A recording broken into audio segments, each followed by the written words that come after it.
তো বন্ধুরা, কেমন আছো? আবার চলে এলাম তোমাদের সাথে অনেকদিন পর। আমরা এবার ঈদে বেড়াতে এসেছি গ্রামের বাড়িতে। এবার নাকি ঈদ হচ্ছে কোরবানির ঈদ। এটা কি হয় জানো? আমরা দেখলাম ঈদের আগে তারা কিছু কালো রঙের ছোট ছোট প্রাণী নিয়ে আসছে। এদেরকে ওরা বলে ছাগল। আর আর কিছু বড় বড় চারটা পা আছে, বিভিন্ন রঙের, সাদা, লাল, কালো। এগুলাকে ওরা বলে গরু। এগুলা নিয়ে আসছে। আর ঈদের দিন সকালে জানি না, হঠাৎ দেখি কিচ্ছু নাই।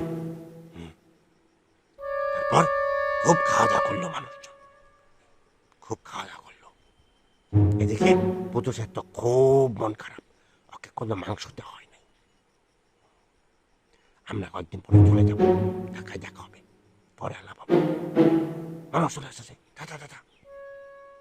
পুতুষ, কে তুমি? কি করতেছো এখানে জানলাম বসে বসে? দেখতেছো না কি করতেছি আমি? মন খারাপ করে বসে আছি। কেন মন খারাপ করে বসে আছো কেন?